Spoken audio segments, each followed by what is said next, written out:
오늘 본문 89편은 시편 제3권의 마지막 부분입니다. 오늘까지 제3권을 보고 다음 주부터는 민수기를 계속 묵상을 하려고 합니다.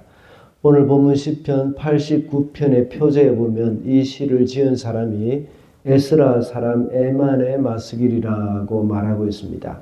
어제 우리가 살펴본 88편의 지은이와 연관이 있습니다. 88편의 지은이는 에스라 사람 헤만이라고 말했습니다. 어제 헤만을 이야기하면서 열왕기상 4장 31절의 말씀을 인용한 적이 있습니다. 오늘도 한 번 더 읽어보겠습니다. 그는 어느 누구보다도 더 지혜로웠다. 예스라 사람 에단과 마홀의 아들 헤만과 갈골과 다르다보다도 더 지혜로웠으며 그의 명성은 주위의 모든 민족 가운데 자자하였다. 솔로몬의 지혜를 비교하면서 기록한 말씀이라고 했죠. 어제 언급한 헤만을 가리켜서 마홀의 아들이라고 기록을 하고 있습니다. 그런데 마홀이라는 말은 춤이라는 뜻이 있습니다. 만약에 마홀을 고유명사로 생각하지 않고 일반 명사로 춤이라는 의미로 기록을 했다면 여기에서 이 헤만이 춤의 아들이라는 그런 뜻이 되는 것이죠. 헤만은 아마 춤을 잘 추는 사람으로 추정을 할 수가 있습니다. 그리고 대부분의 학자들의 주장과 같이 에단과 헤만이 형제간이라는 말이 성립이 될 수가 있습니다. 에단도 역시 교훈시를 지어서 부른 사람이었다는 것을 우리가 알 수가 있는 것이죠. 그런데 오늘 뒷부분 38절 이후에 보면 다윗의 언약이 깨어지고 하나님이 이스라엘 민족을 내버리셨다고 말씀하고 있습니다. 이 말씀의 배경에 대해서 대부분의 학자들은 바벨론 포로를 가리킨다고 말을 하고 있습니다. 이것을 볼 때에 이 시를 지은 사람은 다윗 시대에 있었던 그 에단이 아니라 그 후손임을, 에단의 후손임을 우리가 알 수가 있습니다. 오늘 본문 앞부분에서는 하나님을 찬양하는 노래를 하고 있죠. 그리고 중간 부분에서는 하나님의 백성들에게 복을 주시는 그 하나님, 여호와 하나님에 대해서 말씀하고 있습니다.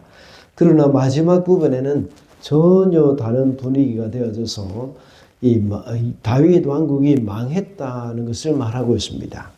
처음에는 하나님이 축복하셔서 이스라엘 백성들에게 영광스러움이 있었지만 결국 다윗의 언약이 깨뜨려지고 이스라엘이 멸망한 사실에 대해서 안타까움을 시로 표현을 하고 있는 겁니다. 오늘 표제를 볼 때에 에단의 마스길이라고 나와 있는데 마스길이라는 말은 교훈이라는 뜻이죠. 이것은 궁극적으로 볼 때에 이스라엘의 멸망이 주는 교훈을 말하고 있다는 것을 알 수가 있습니다. 그래서 오늘은 이스라엘의 멸망이 주는 교훈이라는 제목으로 말씀을 살펴보도록 하겠습니다. 먼저 하나님은 신실하신 분이십니다. 1절을 보면 내가 영원히 주님의 사랑을 노래하렵니다. 대대로 이어가면서 내 입으로 주님의 신실하심을 전하렵니다. 오늘 본문 1절부터 18절까지는 하나님을 찬양하는 장면이 계속되고 있습니다. 하나님의 사랑을 노래하고 특별히 하나님의 신실하심을 전하겠다고 말하고 있습니다. 이것은 하나님이 언약을 세우시고 신실하게 그것을 지켜가시는 분이시라는 것을 전제로 하면서 계속해서 하나님의 신실을 강조하고 있습니다. 그런데 중간 부분에서는 하나님의 신실하심을 지켜가는 그런 백성들에게는 복을 주지만 나중에 보면 이스라엘 백성들이 멸망을 하게 되는데 그 하나님의 신실하시지 못함 때문에 멸망한 것이 아니라 하나님은 신실하시지만 이스라엘 백성들이 신실하지 못하기 때문에 그렇게 망하게 됐다는 것을 강조하고 있는 것입니다. 이스라엘이 섬기는 하나님은 바로 이런 신실하신 분이시라는 겁니다. 이러한 하나님을 섬기는 것이 이스라엘에게는 큰 복이며 영광입니다. 그래서 15절에는 이렇게 말하고 있죠. 축제의 함성을 외칠 줄 아는 백성은 복이 있습니다. 그들은 주님의 빛나는 얼굴에서 나오는 은총으로 살아갈 것입니다. 라고 말씀하고 있습니다. 하나님의 성품이 인자하신 분이시며 그 능력 또한 무한하십니다. 능력이 뛰어나지만 성품이 괴팍한 왕이 있다면 어떻게 되겠습니까? 백성들은 두려움만 가지게 되는 겁니다. 반대로 훌륭한 성품을 가지고 있지만 이 능력이 없어서 다른 나라의 굴욕을 당하게 된다면 백성들 역시 수치스러운 삶을 면하지 못할 것입니다. 선하고 위대한 왕의 다스림 안에 있는 백성들이 모두 행복하고 영광스럽게 되는 것이죠. 그와 같이 선하신 하나님의 백성이 된다는 것은 말할 수 없이 큰 복이며 영광입니다. 우리 성도들은 하나님의 백성이며 하나님의 자녀라는 사실에 우리가 긍지를 가지고 살아야 합니다. 그리고 그 하나님을 찬양하며 예배하는 그 행복을 누리며 살아야 하겠습니다. 둘째로 하나님의 언약을 지키는 자는 존귀하게 됩니다. 27절 말씀입니다. 나도 그를 맏아들로 삼아서 세상의 왕들 가운데 가장 높은 왕으로 삼겠다. 하나님께서 다윗을 왕으로 세우시고 다윗과 언약을 맺으셨습니다. 그래서 방금 읽은 27절의 말씀과 같이 세상의 왕들 가운데 가장 높이 세우겠다고 말씀을 하셨습니다. 다윗이 하나님을 사랑하고 하나님과의 언약을 지키며 살 때에 그런 영광스러움을 맛보게 해 주신 겁니다. 악한 무리가 괴롭히지 못하게 하셨습니다. 그리고 모든 대적들을 물리쳐 두셨고 승리를 안겨주셨습니다. 그래서 하나님을 구원의 반석이라는 노래가 저절로 나오게 해 주신 것이죠. 언약을 지키는 말이 무슨 뜻입니까? 하나님의 말씀대로 산다는 말이죠. 하나님이 주신 계명을 잘 지키며 하나님을 사랑하고 이웃을 사랑하며 살아가는 것이 바로 언약을 지킨다는 언약을 지킨다는 말입니다.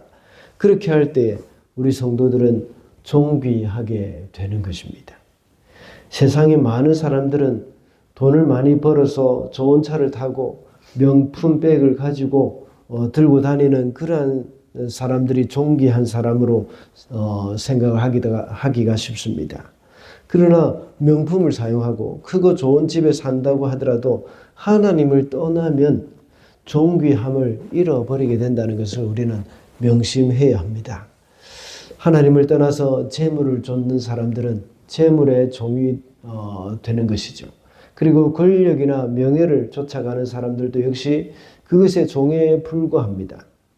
재물이나 권력, 명예를 쫓아다니는 사람만큼 천박한 인생은 없을 것입니다. 우리가 존귀한 존재가 되기 위해서는 하나님을 잘 섬기는 자들이 되어야 한다는 것을 우리는 잊어서는 안 되겠습니다.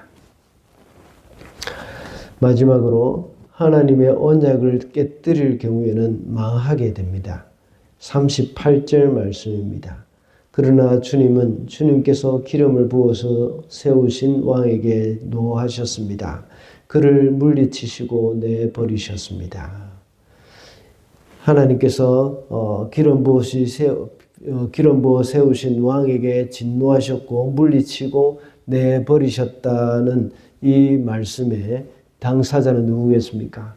이스라엘의 마지막 왕들인 시드기야나 또 여호야긴 이런 왕들입니다.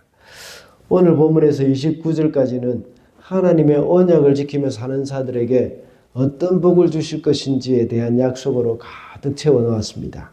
그러나 30절부터는 하나님의 법을 버리고 하나님의 규례를 따라 살지 않는 사람들에게 임할 심판이 어떤 것인지를 기록을 해 놓았습니다. 결국 이스라엘 백성들은 하나님의 언약의 말씀을 버렸기 때문에 바벨론에 의해서 멸망을 당하고 말았습니다. 바벨론의 포로가 되어 끌려갔고 그들이 자랑스러워하던 솔로몬의 성전은 완전히 다 불타버렸고 예루살렘 성은 파괴되어 버렸습니다. 그들의 원수들에게 철저하게 유린당했습니다. 이것이 바로 죄의 파괴적인 영향력입니다. 하나님의 말씀을 떠난 것이 바로 죄입니다. 하나님의 언약을 버린 그런 죄를 범한 결과입니다. 우리 성도들은 이러한 죄를 미워하는 마음을 늘 가지고 살아야 합니다. 죄는 항상 달콤하게 우리에게 다가오고 죄를 지어도 크게 해를 입지 않는다고 생각될 때가 많습니다. 해를 입기보다는 즐거움을 누릴 수 있다는 희망을 가지게 만듭니다. 그러나 죄는 우리를 망하게 한다는 것을 우리는 잊어서는 안 되겠습니다. 앞서 두 번째 대지에서 말씀드린 바와 같이 하나님에게서 우리의 마음이 떠난다는 것은 결국 모든 수치를 당한다는 것입니다. 그리고 하나님의 백성으로서 존귀함을 잃어버리는 원인이 됩니다.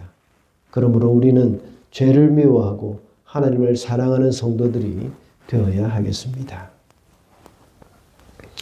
말씀을 맺겠습니다. 오늘은 이스라엘의 멸망이 주는 교훈이라는 제목으로 말씀을 살펴보았습니다.